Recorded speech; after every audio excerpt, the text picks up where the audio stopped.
Parece que no queremos entender cuál es el verdadero problema que hay atrás del FOBAPROA. Desde luego es un asunto que se ha politizado a un grado que en este momento ya resulta verdaderamente peligroso. Existen dos versiones. La primera señala que antes de la privatización de la banca ya venían las carteras de los bancos verdaderamente dañadas por créditos que se habían otorgado de manera irresponsable, que no tenían fundamento en garantías y que al momento de vender los bancos al sector privado solamente inflaban los números con una cartera que de por sí ya era incobrable. Si a esto sumamos la segunda versión, que percibimos que además es cierta, en la cual como agravante, al reprivatizarse los bancos, estos prestaron dinero de manera indiscriminada y fuera de la ortodoxia que debe seguirse en el trámite crediticio por los banqueros, llegando el momento de la crisis o del estallido de la crisis con una devaluación, automáticamente todo mundo no pudo pagar. En esto debemos separar a quienes no pudiendo pagar fueron honestos de aquellos que además de no poder pagar fueron deshonestos.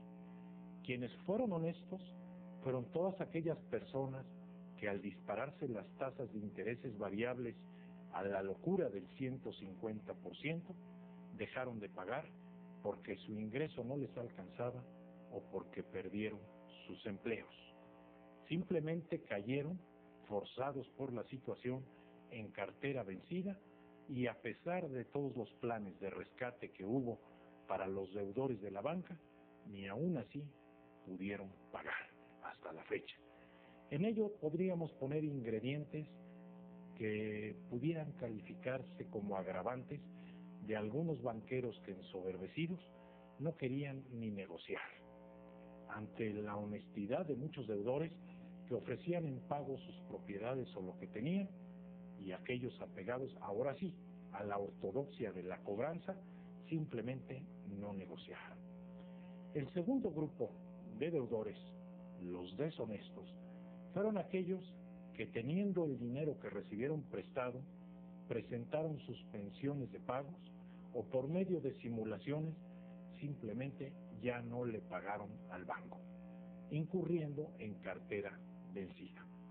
En este estallido de la crisis, el primer impacto que se recibe lo tienen los ahorradores y depositantes. Si el dinero de ellos fue el que se prestó y es el que los deudores no pagan, los bancos presentarían inmediatamente una quiebra de todo su sistema financiero y bancario, y los depositantes no hubieran podido sacar de un banco su dinero. Recordemos aquí que México es el único país todavía hasta la fecha que protege al 100% por ley los depósitos bancarios.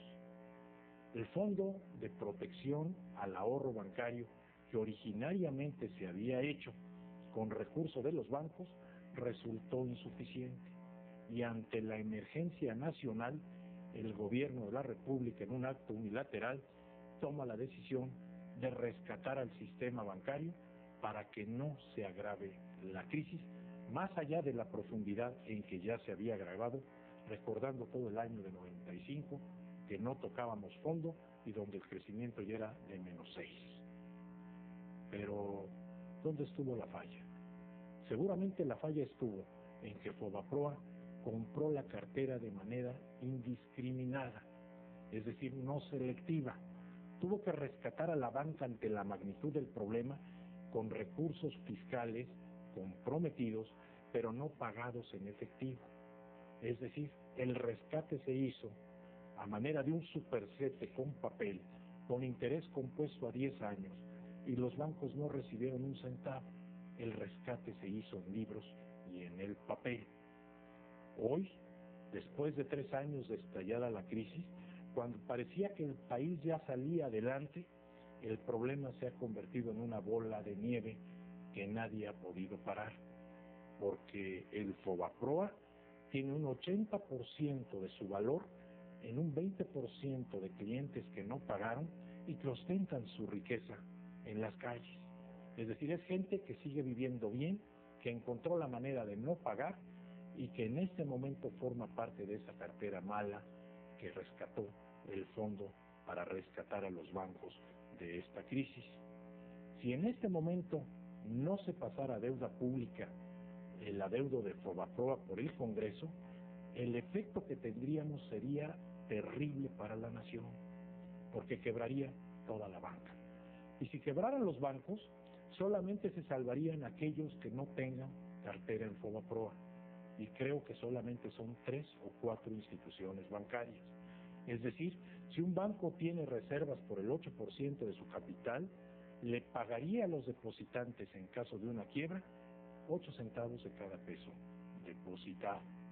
Y esto obviamente generaría un malestar social de incalculables consecuencias.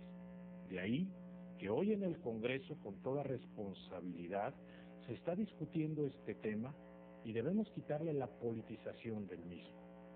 Y sin ocultar nombres, debemos aprobarlo lamentablemente, forzados por la necesidad de que el país no estalle, como una dolorosa deuda pública de una cantidad que insulta la inteligencia. Pero una vez aprobado o condicionada la aprobación, caiga quien caiga, que se exhiban los nombres de los deudores que no pagaron a la banca y que tienen el dinero. Porque el que no pudo pagar honestamente como mexicano, que perdió su trabajo, que perdió sus propiedades, que perdió todo ingreso, pero que fue honesto, ese sí merece la solidaridad y el apoyo de todos los mexicanos.